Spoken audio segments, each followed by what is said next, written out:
Yes, Snehit. Oh, thank you. So I think, so Sapna, with that, I'll start solidly time. So good afternoon, everyone. Good afternoon, speakers, participants, and fellow practitioners. Uh, the theme of today's brief dialogue is resilient water and sanitation in South Asia's emerging urban centers. Ansu, thank you first of all. Ansu leads the integrated water management portfolio at BORDA for putting together this conversation. And I also thank Subrata, who's the lead of the water program at the Center for Science and Environment, and Nakul from the Wipro Foundation for sparing the time to contribute to today's conversation.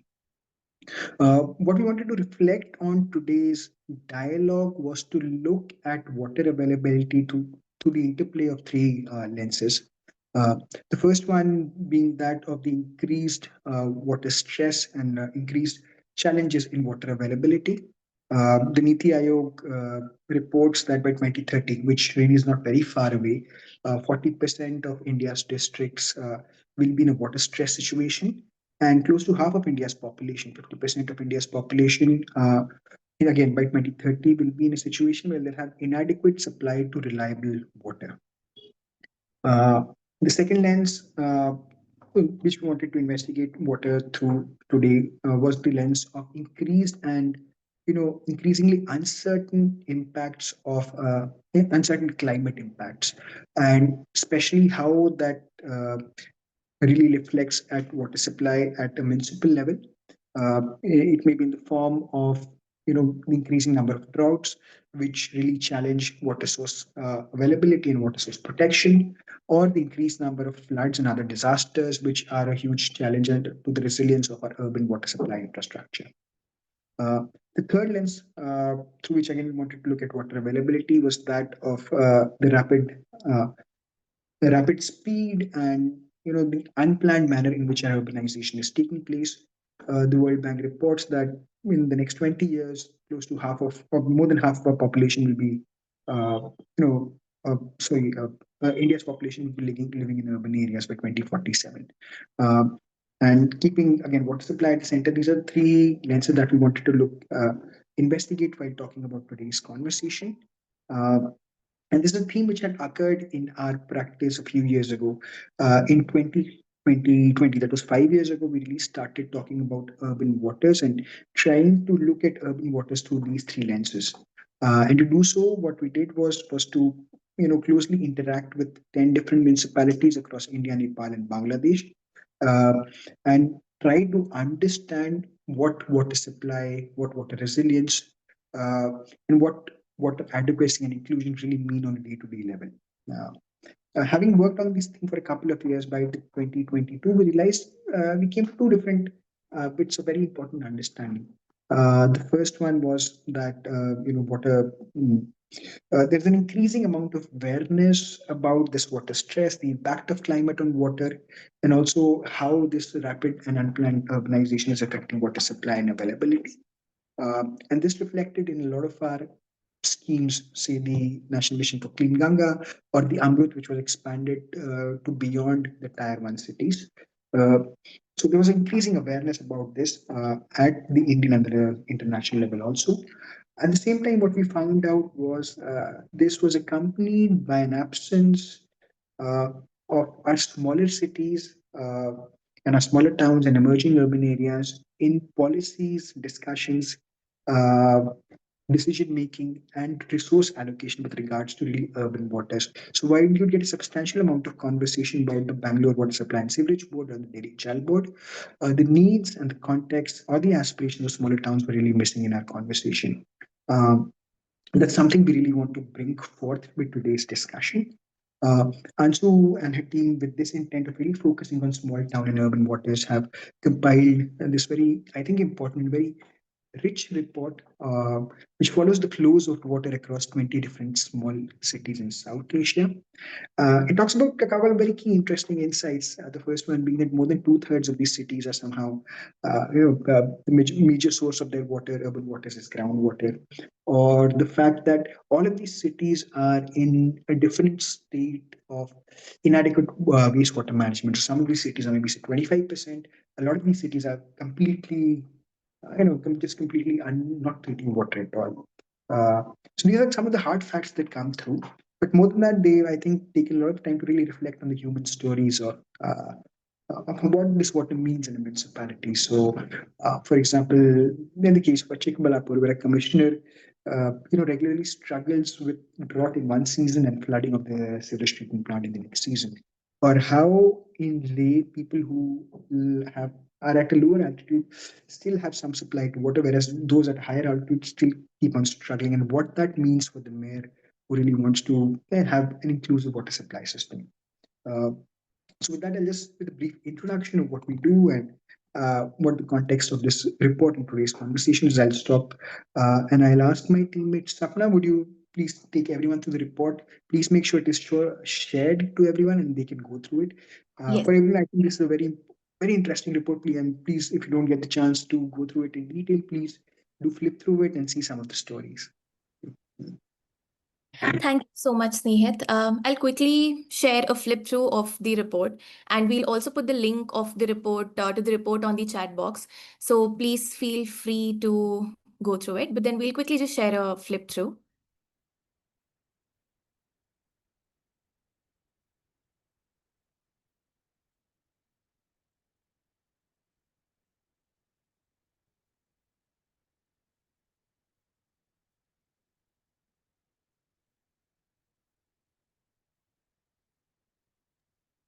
So this report has been published on the Watson Observatory, which is from the BORDA side, and then also our partners, which is LEDEG, Tide, Enfo, Waste Concern, as well as NGO Forum has supported us in this. So you'll be able to see the link on the chat box very soon. And so yeah, before we move ahead, In just a small minute, yes. yes.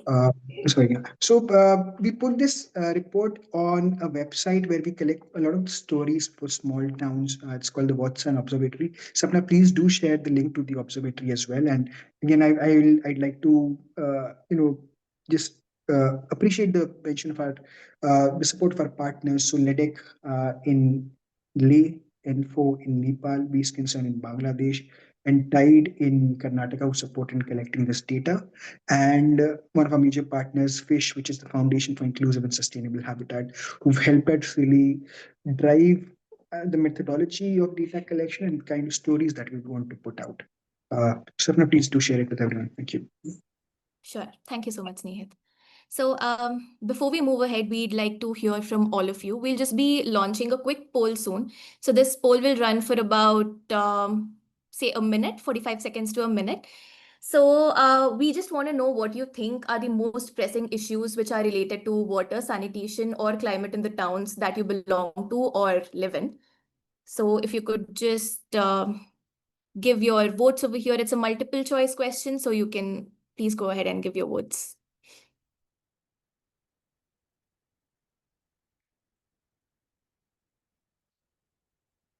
Great, we see a lot of responses coming in.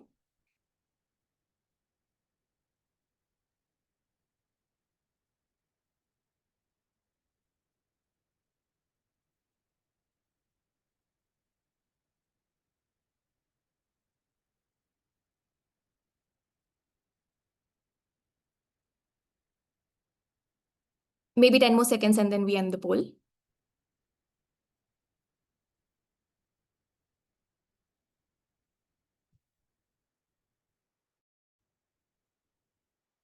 All right, I will end the poll now and I will be publishing the results. Yeah, so what we can see, so first of all, thank you everybody for sharing your responses.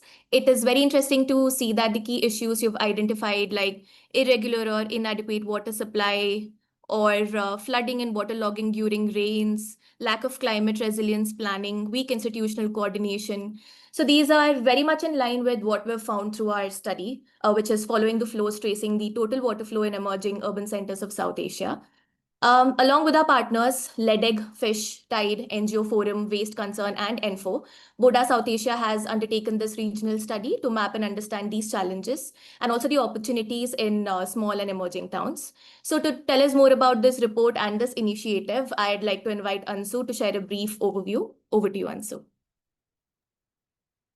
Thank you, Sapna. I think that was a very interesting poll and kind of aligned very well with what our findings are, and quite excited to also share with all of you, what we have understood from the study. I'm sure there are gaps, but then given what we have found, I'm sure that there's a lot of interesting insights to draw from, and for all of us to kind of. Sapna, can we close this poll? Oh, okay. Can you see my screen? Yes, Ansu, visible. Yeah. The poll is closed. Okay, thank you. All right, so thank you again, everyone, for joining us today, and thank you for taking the time out. I'm sure all of you have very busy schedules, but we just thought we'll very quickly. This is a research that we have all the team has put together with a lot of heart into it. And like I said, it might not be a complete picture, but it does tell a very good story. It does tell a lot of interesting stories, which are I'm sure will be very insightful for us as practitioners, as donors in the space of water sanitation.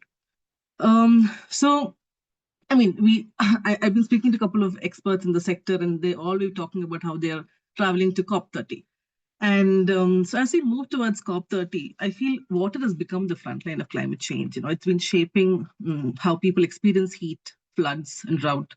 The global agenda on water for climate, SDG 6, reminds us that the universal access to water sanitation is central to adaptation, right? So without resilient wash systems, cities can't cope with floods. They can't recover from disasters.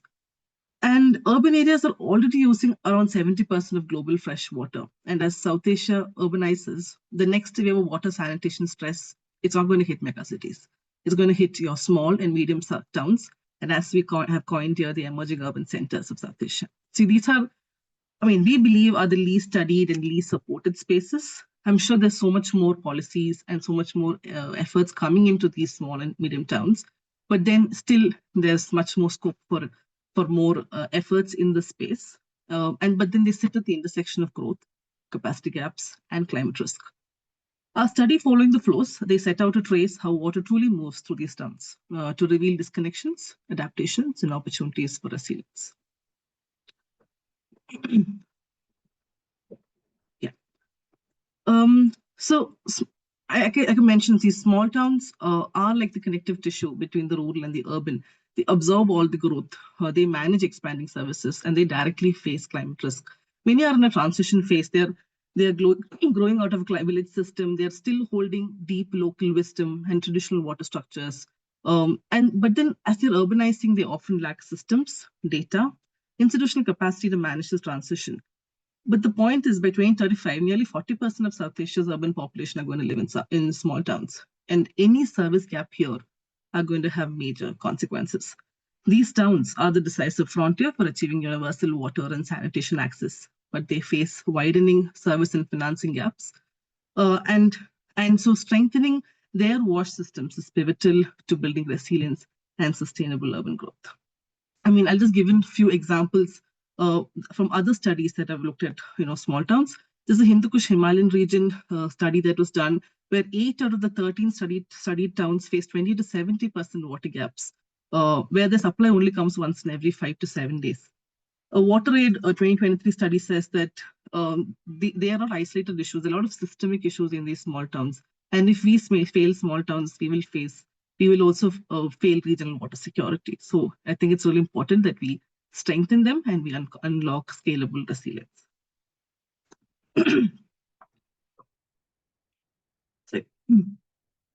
So what we've done in the study is we have, as Snehit mentioned, we work across multiple regions.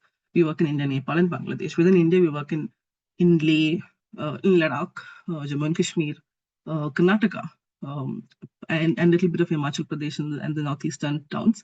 So we have tried to capture from most of these, as we call it, partner towns.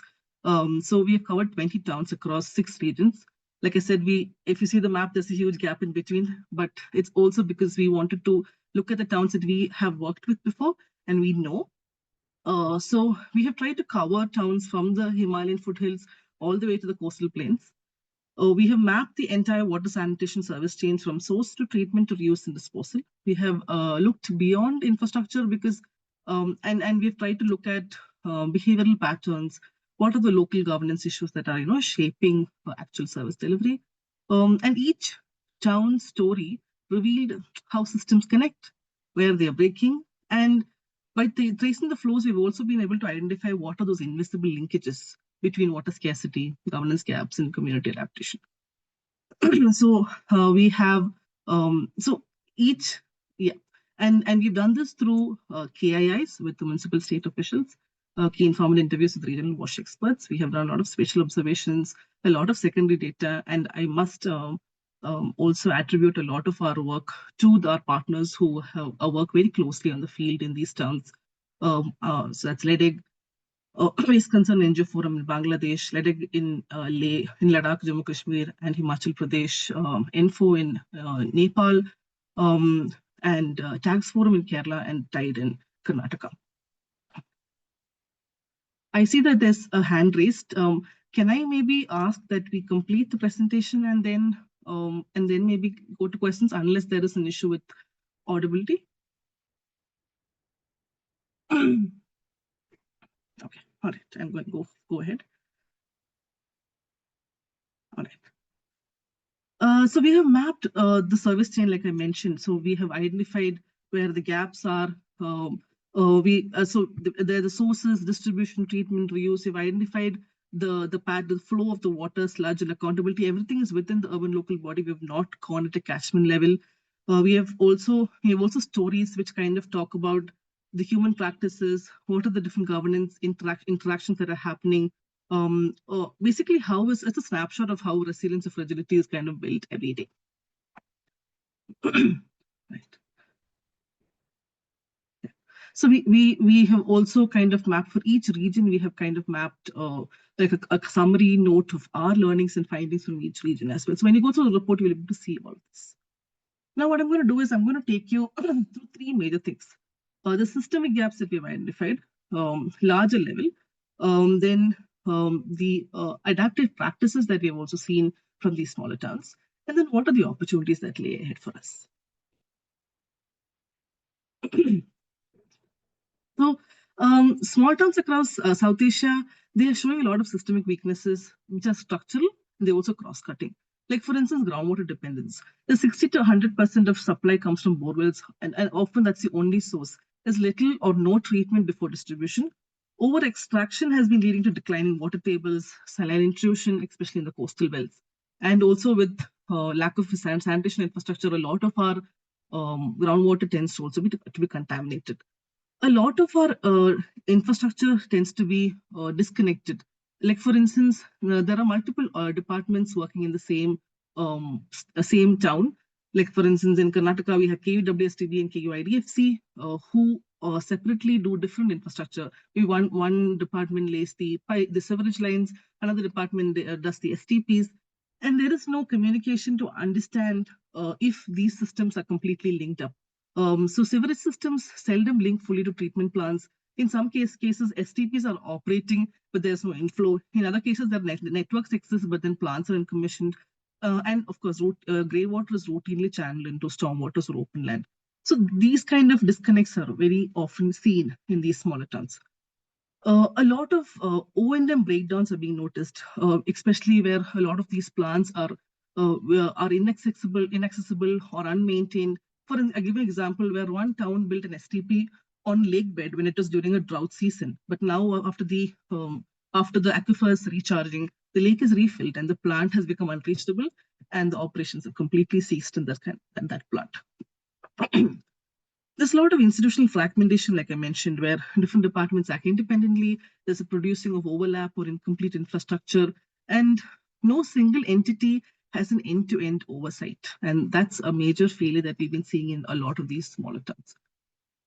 There's a lot of dependence on on-site sanitation, but then with however the infrastructure does not match it. For instance, there are probably no efficacious treatment plants in place. The sludge is often dumped informally. Like, for instance, a state like Kerala, where toilet coverage is near universal, 83% of the wells and 72% of the surface water bodies show contamination, fecal contamination due to leaking or undesludged tanks, which are either built too close to the wells, or because there is poor desludging, or because there's lack of FSTP in the place. So even if you say that there's universal toilet coverage, nobody knows what happens after the flush. We have traditional systems like the Kalyani in a place like Karnataka, and these were meant to recharge your to capture rainwater, and as well as recharge your aquifers. But they are now neglected because they are kind of drawn between multiple departments. The revenue department has taken it, the endowment department has taken it, the municipality has taken it, and then this is resulting in a neglect and loss of local recharge capacity. And then without, I think, having to say, towns like Seoul and Nahan, they face continuous monsoon floods and landslides. And when there is no adequate sanitation infrastructure there, the waste, they flow into the open drains, and it contaminates the whole region and the ground and its water. In a place like Leh, where freezing temperatures, halt their water supply in winters, these residents are having to rely on costly tankers and stored water, and having to do their own systems to be able to even use water. Their water usage completely comes down during these seasons, and it also impacts their overall living conditions. So all of these, it kind of reveals that climate risks here are not abstract. They really directly break service continuity.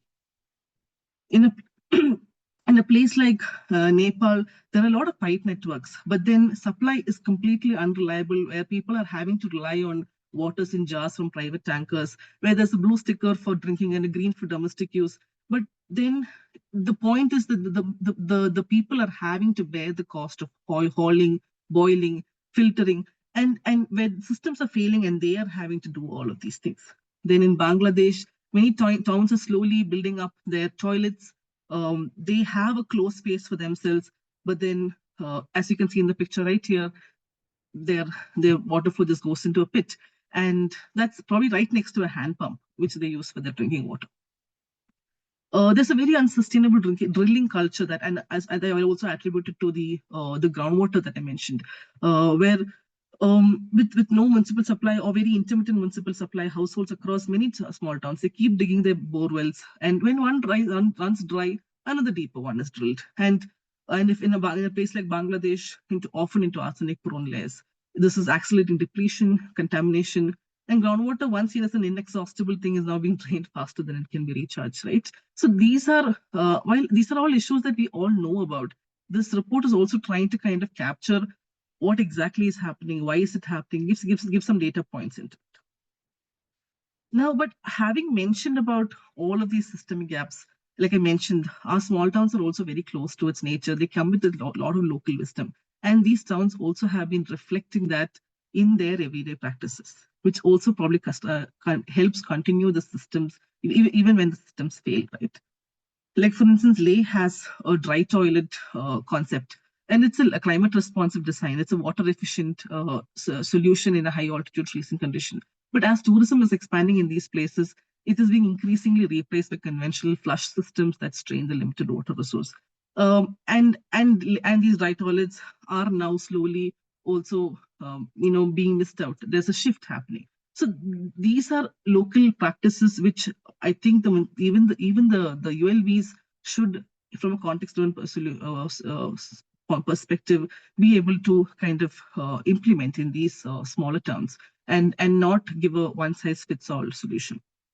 For instance, in Leh, because freezing water temperatures are the major issues, we as in BORDA and a lot of other organizations together, we have put in insulated pipeline systems and household water meters, so that even during their winters, they do have 24/7 water. So these are smaller adaptive practices that have been implemented by the state, by the ULBs, and by the communities at different junctures. We have traditional water spouts, which are, they basically are supplied by shallow aquifers via gravity system, and they were often neglected. But now there's a whole revival by the community of these stone spouts, because they've understood that they cannot keep relying on the system and their pipelines. And these revivals restores not only cultural heritage, but also they diversify the local sources and they strengthen water security. There are a lot of these, like in a place like Kerala, the state of the funding is usually prefers Amrut. The funding Amrut usually prefers larger level, big scale FSTPs or STPs, but then Kerala requires compact modular FSTPs to be able to kind of handle their dispersed settlement system. And while it was a lot of struggle for the state to be able to get such approvals, now slowly over time, we are seeing that Kerala is pioneering compact modular fecal sludge treatment plants. Even though there is a lot of issues not in my backyard, they are slowly building in FSTPs that work for the state. We have seen the Hetchen Valley, KC Valley projects. We have seen how wastewater or used water from the city of Bangalore has helped drought-prone districts like Kolar and Chikballapur. So these are local. Each of these examples, composting, your dry toilets to modular FSTPs, they all demonstrate that resilience cannot be standardized. What works in Lace Frost cannot work in Kerala's wetlands. And adaptive planning means designing systems that listen to their geography, culture, and people. So having known all this and having understood all this, what is ahead, right? Your gaps are deep, adaptation efforts are there, but they are scattered.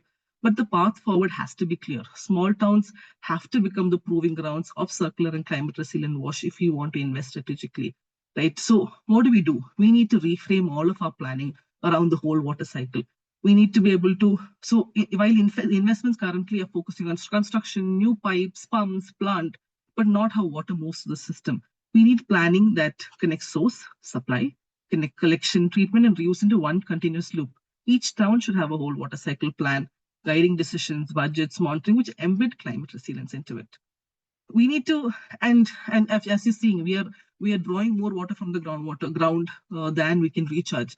Reuse is one major element that while it is slowly being mandated across all cities, and the other cities are slowly picking it up. Small towns also need to be at a very quick pace, be adapted to be able to look at water from a reuse perspective. And that is a very major survival tool as you've seen in the KC Valley, Hetchen Valley project in Karnataka, where and we have to see how we can scale these reuse models in small towns as well, so they can reduce their dependence on the depleting sources. We need to empower our local governments. A lot of these decisions have been made at the state level, while the urban local body itself has very less decision-making power, or even O&M, lack of capacity to do O&M, financial management, data-driven monitoring. So how do we equip them? How do we equip them to own, operate, innovate, and not just receive schemes from the state? Then again, how do we design for context and flexibility? I don't think I have to repeat. I think it's already indicated. Systems must adapt to landslides and seasonal shocks, and we have to find policies and funding frameworks that allow this contextual diversity instead of enforcing uniform models. And lastly, of course, we have to look at how do we bring in a coordinated effort between agencies, maybe something like a town level water cell or integrated water board. I don't know. It could be any of these. But then the whole point is we need to work together. All these departments need to work together to be able to empower our small towns. So having said all of this, and I'm going to close this. No single organization, like BORDA has been working, BORDA along with FISH and all of our partners have been working in small towns for the last 4 to 5 years. We've been doing little practices here and there, and a lot of organizations also slowly coming up into working within small towns because they've understood what the need in small towns is. How do we collaborate? And that's, I think, the question for all of us to ask. How do we bring in partnerships which bring in technical expertise, community trust, financial innovation?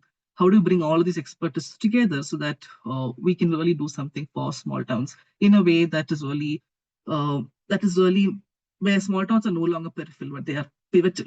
And how do we invest in their water resilience? So a study provides a foundation, but I think the real work will begin when we turn insights into joint action. Thank you.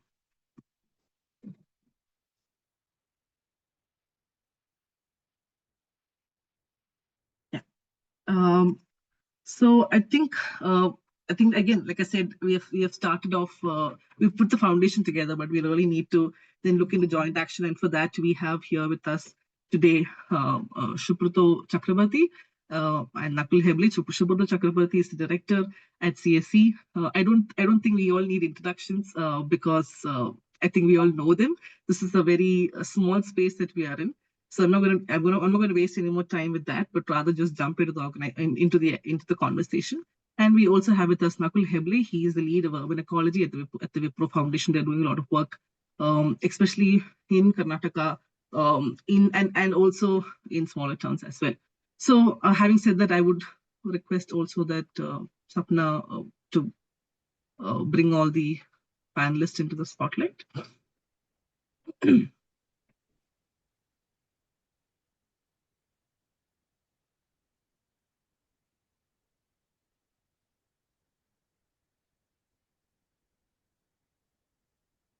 Thank you so much again, Subrata and Nakul, for taking the time out and just I think spending time with us, just talking about a lot of questions. Some questions might feel hard, but I think let's just face it and let's try and find how do we really work together and what we can do about it. Yeah. So maybe Subrata, having heard all this, and I'm sure there's so many gaps that we've already identified. So I wanted to maybe pose the first question to you as to so we service delivery often we know that now there's okay. They're suffering because their water supply, your sanitation, your reuse systems are all planned separately.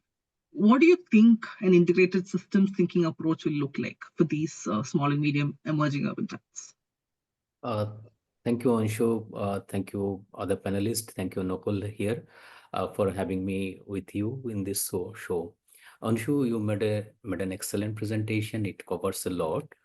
Uh, uh, yes, we need to plan around the flows and function of the city, and we should have a holistic plan for both water and sanitation. We should not only plan for certain solutions, certain infrastructure, because if we do that, we will be missing multiple pointers, and which would be detrimental to the overall sustainable growth of the city.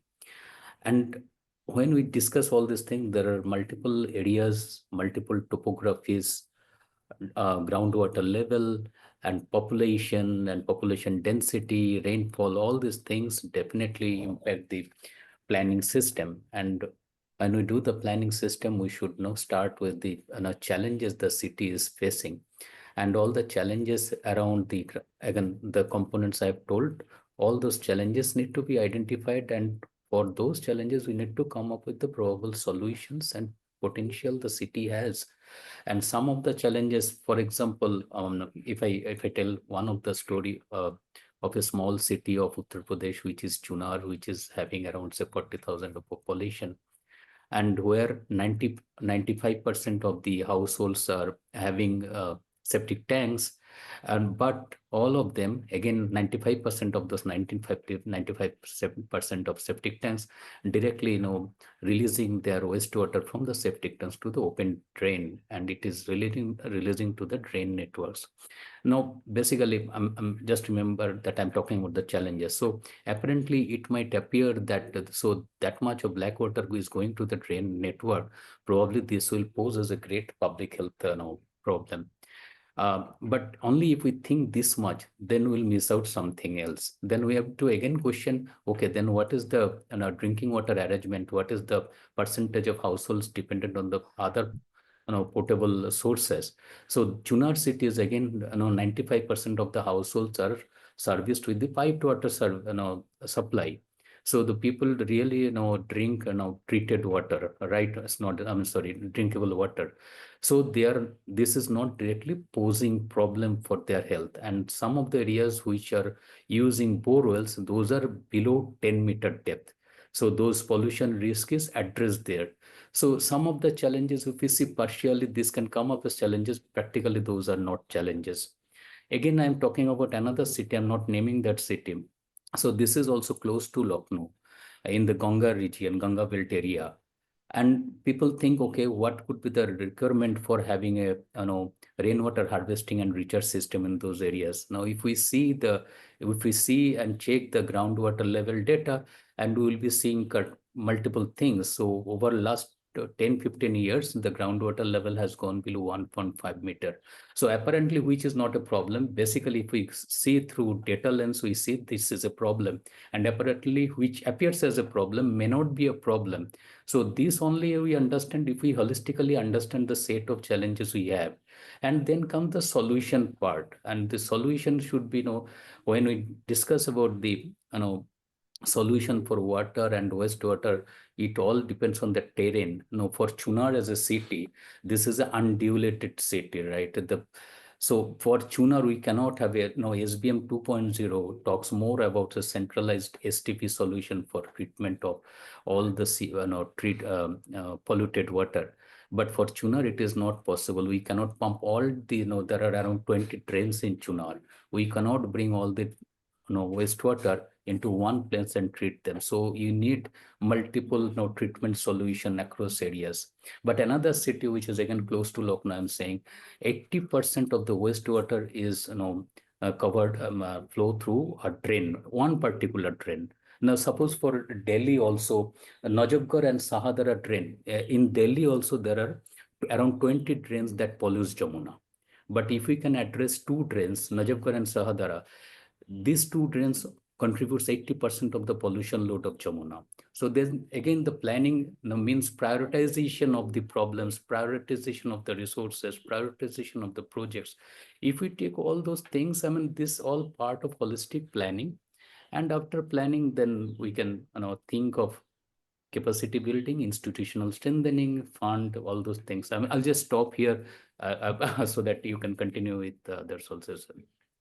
So I think what you're also saying is, I think planning. So having understood the challenges is to create a holistic plan, post which then we, of course, I think that's also what we are also reiterating is, while a lot of these small towns, most small towns won't even have a plan. I'm not saying you should have a master plan or a city plan, but then like Amrut says, you have to have a city water balance plan. How many small towns have a city water balance plan? They don't even know what is this water balance in most of these towns. They don't know what is the water demand. For instance, there is a water security fund in a particular state, which where they give out funds for managing, basically to be able to solve issues at a small town level, to be able to handle water gaps in any small town. But then we see the ULV scrambling to understand, okay, which are those wards where where there is not enough water. Then immediately let me go and find a borewell near it and let me just pump water out of it. So all these really huge funds are being used to just pump water out of a borewell, while this could actually be used for research, just understanding the data. Like recently, we also put in borewells. We put in monitoring sensors to borewells. Do we know how much water are we drawing out of a borewell? So I think this is critical to understand the context and then build a larger plan to it. Okay. Having said that, let me move to Nakul. I mean, okay. So Nakul comes from the donor space, and not just want to kind of put this question out to you. Is a lot of these, we work with a couple of donors, and a lot of these traditional donor funding cycles, they really focus on outputs, infrastructures, what gives them visibility. I'm not negating the need for it, but how can we enable these funding structures to evolve so that they can support these iterative learning based processes where you understand, okay, adaptation is important, institutional strengthening is important. How do we kind of bring all of this into the funding cycle? Yeah, thanks, Ansu, and thanks, Subrata, for those insights. Wonderful presentation, Ansu, and the things that we already knew intuitively when we visit small towns has been articulated very well through your presentation. So when you look at in infrastructure-led funding, right? Of course, it still remains essential because infrastructure in small towns and specifically are in peril in many ways, thanks to unplanned growth and other set of issues that you discussed. But if you compare that with, let's say, what as an alternative, what you could call institutional funding, and by institutions I mean not as a funding an organization, but actually funding a set of actors, people in the space, and also the right kind of setting up the right kind of policies, rules, and so on. So from an institutional economics point of view, right? So if you look at that, there is a certain evolution that has already taken place, and the problem that I see actually here is that some some certain groups of say funders are a lot more enlightened than the others, where they have potentially not regulated. So if I were to say compare a small institutions which is helping ULBs across Uttar Pradesh, Odisha, and working really with these ULBs on the ground to try and understand what kind of troubles that they're going through in terms of sourcing the finances, 15th Finance Commission, and so on. That's funded by one institution, and that's funded by a large entity, right? How do you make more of those? How do you ensure that there are multiple of those that are working?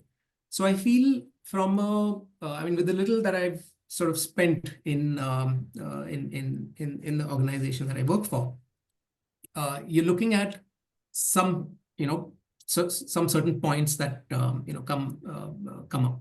One is, of course, temporality.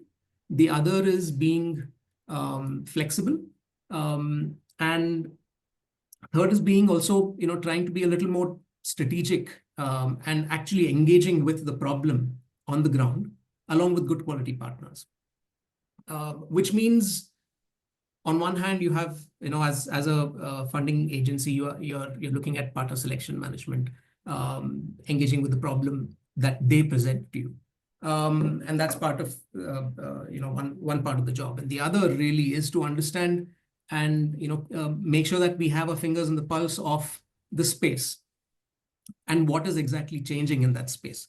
And in fact, in small towns, things are very dynamic. Let's take the example of the Heble Valley project, right?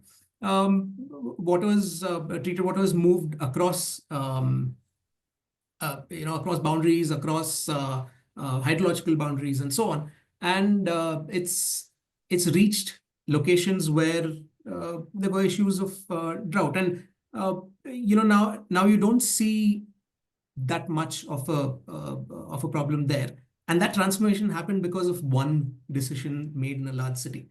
Similarly, there could be other ways in which decisions at the state level and the central level impact how small towns transform. I suppose there's a growing recognition among donor circles of the need of systemic and long-term funding, and some models also within CSR are shifting towards that. So which means you're moving away from short-term metrics and looking at what is the potential of systemic impact. Of course, at the foundation, especially within the urban ecology portfolio, we are actively working, of course, within the mandate that we have to support this kind of a shift. We ensure that we, of course, balance out infrastructure-based work with, say, institutional funding and long-term systemic change. One example that I can think of is working with multiple partners who are trying to solve the same problem in Pune. So there's one institution that we engage with which is trying to understand the aquifers in Pune, working with both the PMC and PCMC. But also there are other institutions which have been, let's say, fighting the cause of the rivers. And at the intersection at which they meet is where rivers actually act as great spaces for to protect springs, again, groundwater. So there's a linkage there that one must sort of identify and try and fund in the long term.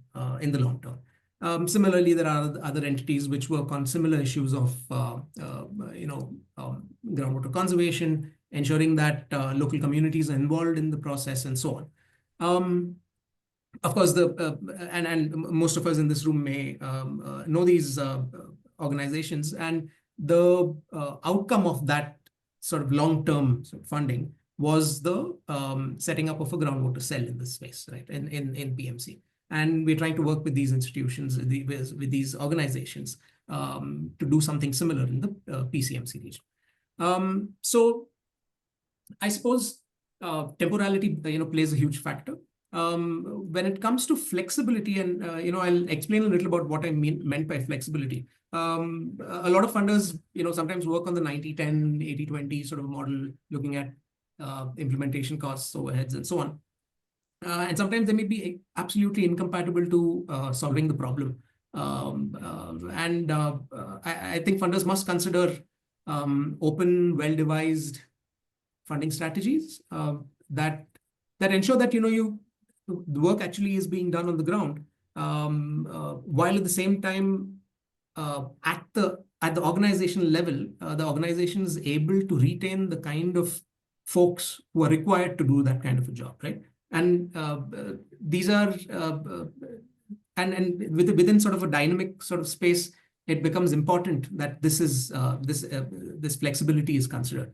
The other point I'll mention, and I'll stop, is to look at how do you strategically intervene. So, and allude to what I'd mentioned earlier about how do you keep track of or finger on the pulse of the space. So we try as much as possible to follow how governments are shaping and how policies are shaping around these institutions, and how are they influencing the kind of work that is happening. And as much as possible, we try and strategically intervene at the intersections where these policies are have reached a certain point, but require the kind of nudge and push by civil society. And that's where we intervene. Just one last point about how civil society is also in the way in which we are looking at it. There is, of course, a long tail of civil society, right? And these are potentially newer organizations, but also older organizations who have never received any, say, systemic funding before. These are also the folks that I think the traditional donors must concentrate on, and that again requires a lot more concerted effort to track and ensure that you find these entities. So let's hope that happens, and also if there are any donors in the room, we'd be happy to hear from them or take questions from them. That'll be useful. Thanks, Nakul. I think it's also very heartening to hear about how you've been able to at least nudge those institutional shifts through the work that you're doing, and I think identifying those right gaps, I think, is important as to where you then fit in. And I really also hope that this report or this research has been able to help you identify more gaps that are prevalent in these smaller towns. Okay, so now we'll move back to Subrata. There are also a couple of questions coming up, so maybe we'll just limit my questions to you, and then we'll also answer the questions that are coming from the audience. So I'll do one more question put to both of you, and then maybe we'll move to that. So to you, I know, Subrata, you work a lot with local governments, state departments, also at community level, if I may say. What has been your experiences from strengthening these urban local bodies, communities, especially when they make these transitions, or when they're kind of shifting, when they're making institutional shifts, so that these solutions, they don't just sound very technical, but they really can sustain throughout, right? So yeah, would love to hear that from you. Okay, thank you. So to me, planning is a pivotal thing that we need to work around. Is a holistic planning and holistic implementation. That's what we do. But we had a city sanitation plan, but out of that we have taken FSSM as a component. The story I'm just telling again for Chunar or Bisnor. So FSSM we took up. So for FSSM, and that was the early years of 2017, 18, 19. FSSM was not very known to rest of the to our cities. And we are talking about two small cities along the river of Ganges, so Chunar and Bijnor. When we started working that, not that many contractors were available in the market, And we got the money from NMCG, from Namami Gange. We took the money. And with that money, we started working with the local governments. So when we started with the local government, we had a common dream, common plan that this is what we'll do. So we had an agreement with that. And that agreement created a path that we can work together further. So based on that, we set up a team at this city level, which is a sanitation team, sanitation task force. And with that task force, we started slowly started working on the future obstacles, future challenges, and what the solution could be. So with that, the FSSM story started. And there are multiple, since this is fecal sludge, there are community resistance, and how cities help, how the administration, subdivision magistrate came up with the police force, so that the space we selected for the FSTPs were not outside the city. So this is within the city. So there are resistance. So all those things can be addressed. So at a city level, the ownership is very important. So working closely with the city level is important. Now, fortunately for Chunar and Bijnor, we have sanitation inspector, but in many other cities, we see only executive officer and one clerk or data entry operator. So with these two people, it is very difficult to have a plan prepared, even discussing the plan, co-creation of the plan, and implementation of the same. It is truly very difficult. So since this is difficult, for example, for Chunar, we have come up with one FSTP, but FSTP doesn't solve the problem of wastewater of the city, right? So we have set up only 10 KLD FSTP, but there as a large volume of wastewater is generated by the entire city, because the city is served with piped water supply. So around 40, 100 liters of water is served to the people there. So lots of gray water and wastewater coming, black water coming. Now for that, suppose for Chunar, which is an undulated terrain, you can come up with 10 nature-based solutions, maybe, right, to address the problem of the entire city. Now for the 10 solution, we cannot go for, this is my view, we cannot go for implementation of the 10 solution at one go. So you pick up one, you demonstrate this, you work with the city, you demonstrate it, you pilot it, so that their confidence is built over time. They understand how this is run, and you do handhold, you provide them support, and slowly you phase out from that city. And so that in the process, they understand how this work. And during you phasing out, you provide them all the handholding support, on documentary, you prepare SOP framework, whatever, and provide all capacity building support to that, so that now on behalf of which you started with your dream, your vision, or discussion at some other area, at the end of the project, they should be able to speak for their solution, and they should be able to understand what are the challenges, how this is helping the city's water and sanitation things, right? They should question your decision, might be, right, in the process. Suppose if this is effective. Now, if we talk about in smaller cities, we have more provisions of water harvesting and water recharge. Probably in dense, big cities, that's possibility is less, but in the smaller cities we have, right, that possibility. No, Yeah. before, yeah, Sorry, yes, sorry. I'm going to interject, but yeah, but I think that's a really good way to take it forward, because I think demonstrations really gives that kind of pump to the ULB as well as state, and we have seen in our line of work where multiple demonstrations have actually like the FSTPs and the DWADs have actually come to a state level policy and have really scaled up. So I think that's really what both as practitioners as well as people who fund these efforts, I think demonstration is definitely the first step. Yeah, just one thing. So at the state level, so those two cities, Chunar and Bijnor, was pilot, right, at the state level. Now with this learning, the state actually scaled up this program.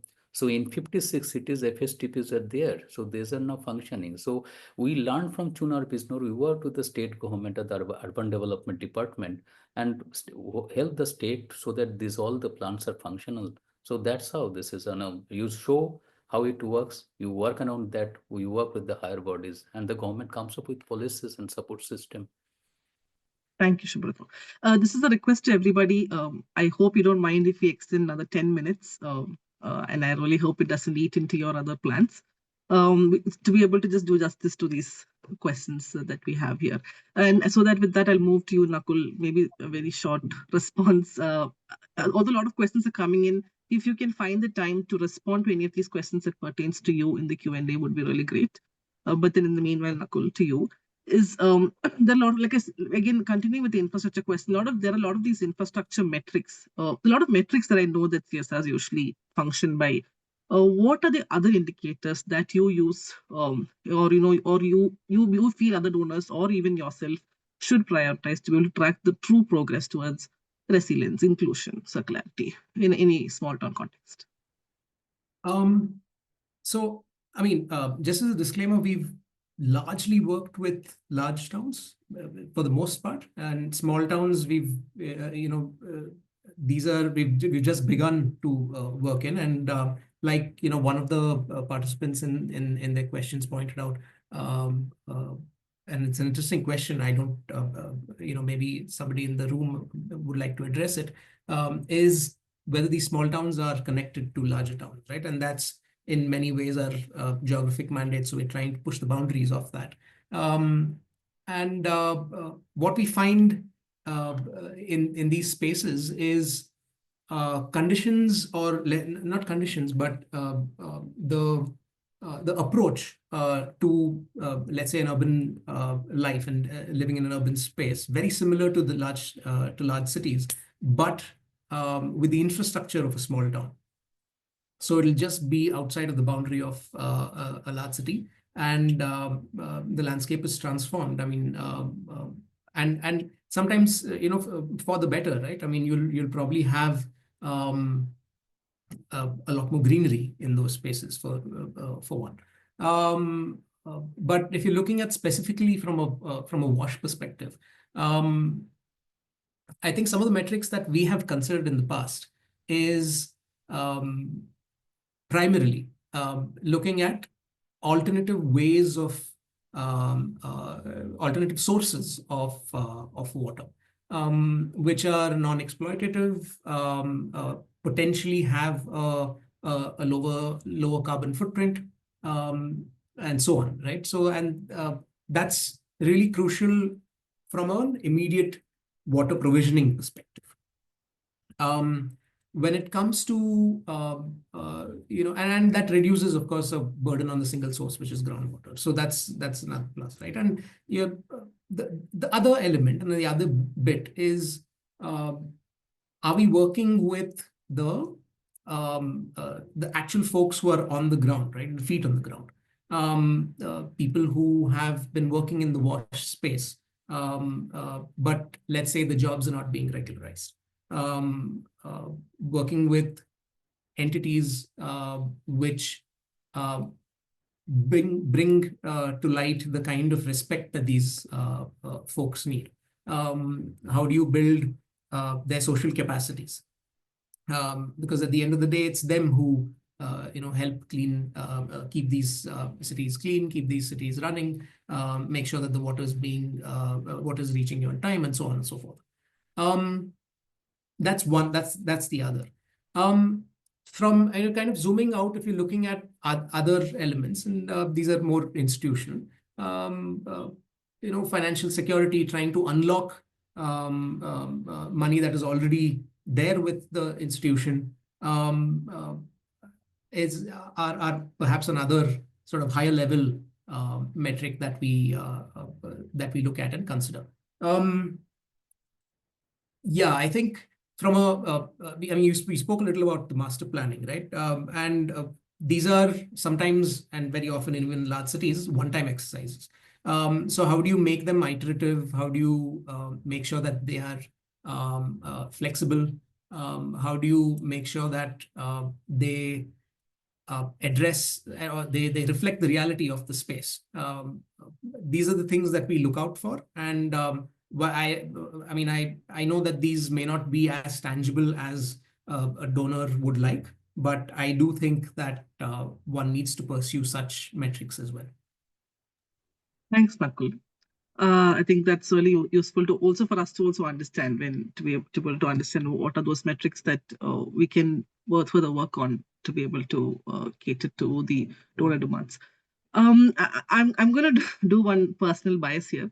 I saw my professor Amita Bide raise her hand, so I'm going to give maybe a little bit of space for her to ask a question, whoever it is addressed to, so that yeah, are you online?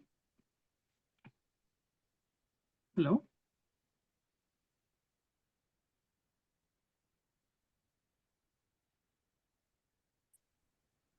Hi, Ansu. Hi. Hi. Yeah, you had raised your hand while I was Really presenting, so I just interesting wanted. panel. And I think the inputs have been really interesting. One of the things that I was really wondering is I didn't hear much about the reforms reforms, especially in terms of, because the way I understand even schemes coming to small towns is that they come with riders like 24/7 water, metered water. Sometimes they give in norms which are way higher than perhaps the capacity of several engineers to also monitor. And so, town after town, one sees that the 24/7 works for a few months and then goes dysfunctional. So, any response to that? It's not particularly addressed to either Nakul or Subrata or you, but I wanted to hear about some of these tensions between different policies and their reforms. Can I take another step and ask Snehit to respond to this question, because he has been able to implement a small demonstration, he and the team, in Leh, and which is, I believe, still functional. So I would like for him to kind of respond to this and maybe highlight the challenges that they faced and also maybe how it's been able to work still. Snehit, sorry for putting you on the spot. I won't take space away from the speakers. So thank you, Amita ma'am, for this question. What Ansu was possibly referring to here was a small pilot that we done for 100 households in Leh, where there was no running water for 6 months a year because of the extreme cold. And we've been through the use of indigenous technology and intense community participation and bottom-up planning, we've been able to run this system, which wasn't really, I'd say, very high tech, for a period of a couple of years, post which the government really said that let's expand it to the other regions of Ladakh and maybe the other small cities of the Indian Himalayan region. But I think as you mentioned, the government really did not, or the authorities in question really did not reflect completely on the kind of tensions that you talked about. So whether there still is adequate supply, whether the municipality has the kind of funding required to keep the system running. What they looked at was uh, very narrowly a portion of the system which says yes, water can be supplied here, and then that was replicated across the entire, I mean, not across a few more cities, which is where the larger portion of today's conversation was centered around, is to really put the needs and context of these small cities at the center and their aspirations at the center before in the planning process itself, before and these tensions at the center before you really think about what kind of solutions can be put into place. So I'll just stop here. I'll give the other speakers a chance to talk, but very briefly, yes, these tensions do exist, but somehow they do not get the right kind of attention that they need to because of the kind of governance system that we have in place. Yeah. Thank you. And I'm not sure, ma'am, if it fully answered your question, but this is just a small effort that we could give out. Subrata, I don't know if you have any experiences to share about it. Not necessarily, it doesn't have to be 24/7, but any other infrastructure-based efforts where you faced. This. And I'm going to combine another question with it also is, there have been multiple questions on the Q&A where people are talking about how did you account for social dynamics, or let's say realities of caste, especially as you work with different states and urban local bodies and gender hierarchies and all of these. How did you kind of entrench all of these social dynamics when you did these planning or when you kind of worked with the municipalities? Okay. So I tried to respond to the man's question first. So, I mean, this conflict and tussle is visible on ground. Suppose when government basically, I mean, for small cities, for whatever reason, some justified, unjustified, I can't comment on that. The infrastructures are developed by state level or higher level authorities at the city level. Suppose for FSTP, the city did not construct the FSTP. It is the state, arm of Urban Development Department who constructed the FSTP. Now, and this is common across cities, I guess, because I'm talking about FSTP, but if you move to STP also, the state government takes decision, majority cases, if this is bigger, yeah, because principle of devolution, works here, who can do what and what is the boundary for doing this.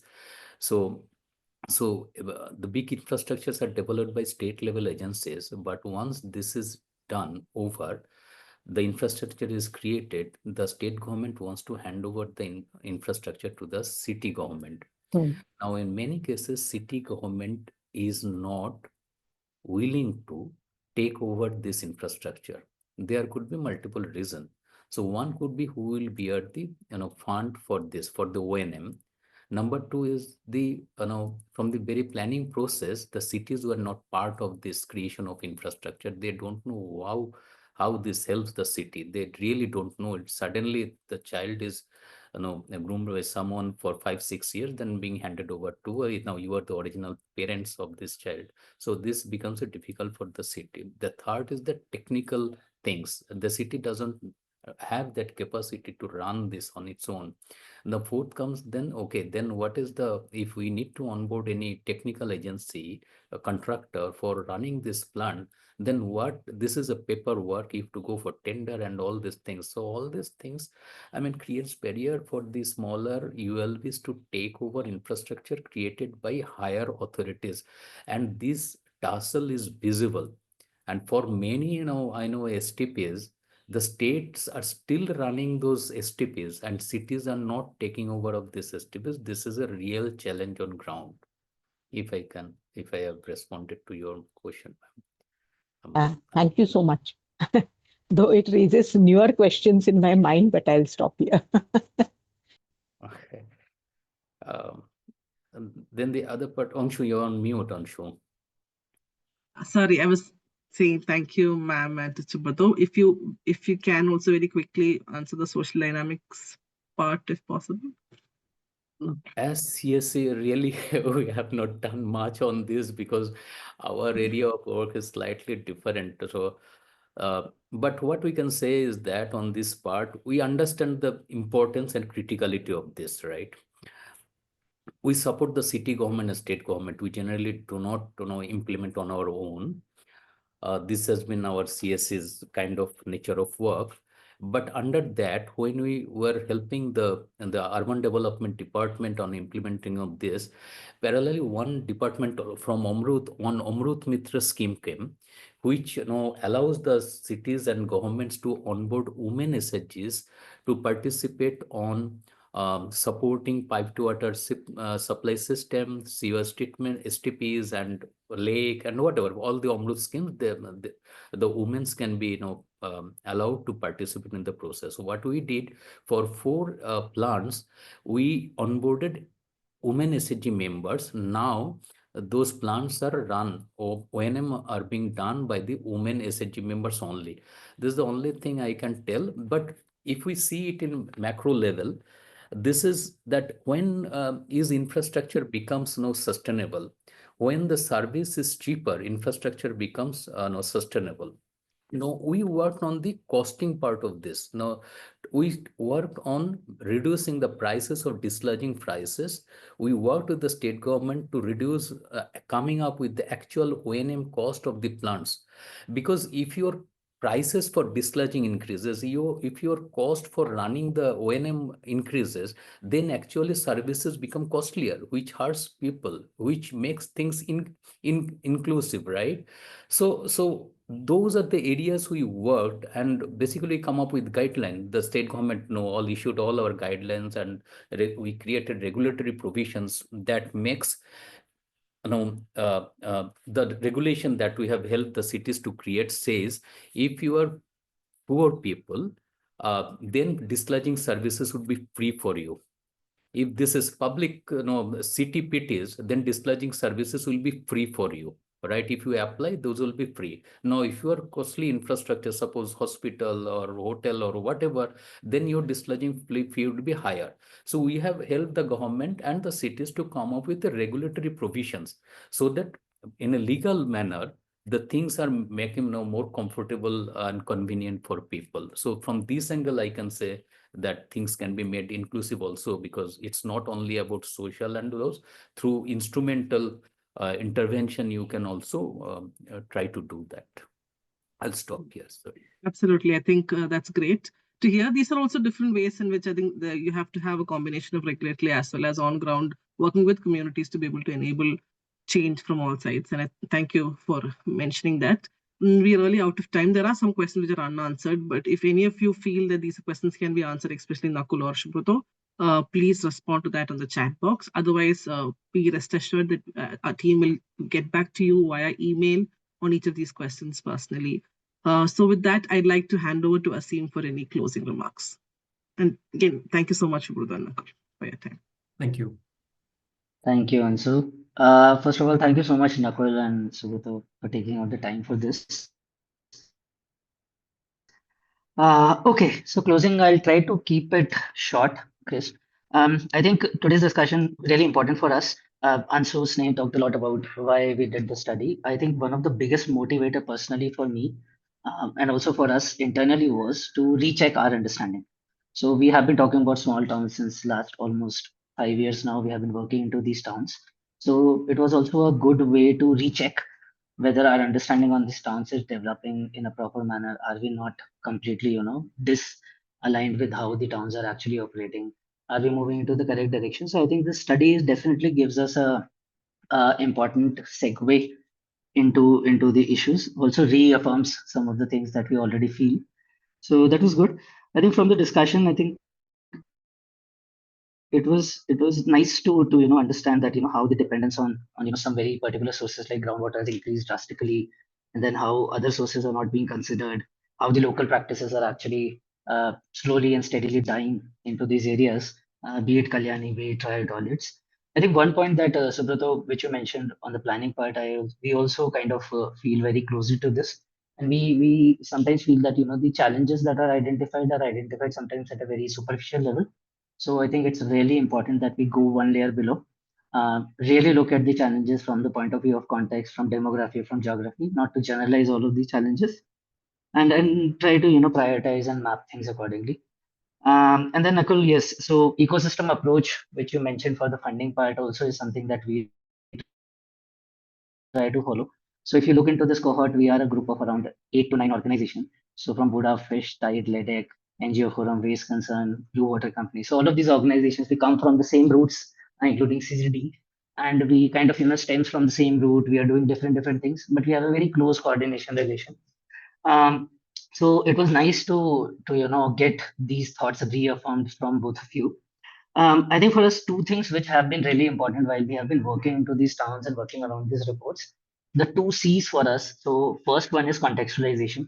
So while we were working in Ladakh, we were also working in Karnataka, and we were able to directly see the contrast in terms of challenges, in terms of how the government actually approaches the projects, how the rates are different for the services to be delivered.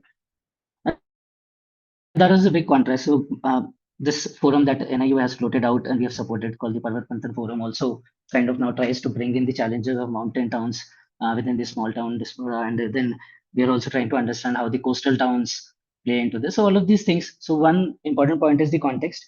Second point, as Ansu already mentioned, is the collaboration part. So we have got these organizations, and one thing that we have realized, I think, quite early is that we will not be able to do everything alone. And we also do not want to do everything alone because we also have a limitation. So we keep on looking for collaboration. We keep on looking for partners. The partnership need not always be a funding donor or a very specific relationship. It can be maybe two organizations coming together, working into the same area, maybe sharing knowledge on a very active basis. So I think those conversations which have a nowadays I feel that, which have also subsided because of the quantum of the work and the challenges that are in front of us. So I think it's important that we try to bring some highlight to this. Okay, so I'll not take much time. So I think the report is already with all of you in the link. I think Meenal has also shared this observatory where we just, keep all the resources that we are developing into our ecosystem. If any one of you wants also your knowledge material to be uploaded there, we would be more than happy. It's a common open platform. We are not associating any particular organization as an owner to that platform. It's a very open platform. And again, to thank you to all of you who have attended this, who have raised all of these important questions. Ansu, Sapna, Ankita, thank you so much for organizing this and for bringing in all the context from the study in such a short notice. So with this, I thank you all of you, and till the time we meet next time. Thank you. Thank you, everyone. Sorry for the delay. Thank you. Thanks. All right. Thank you, everybody.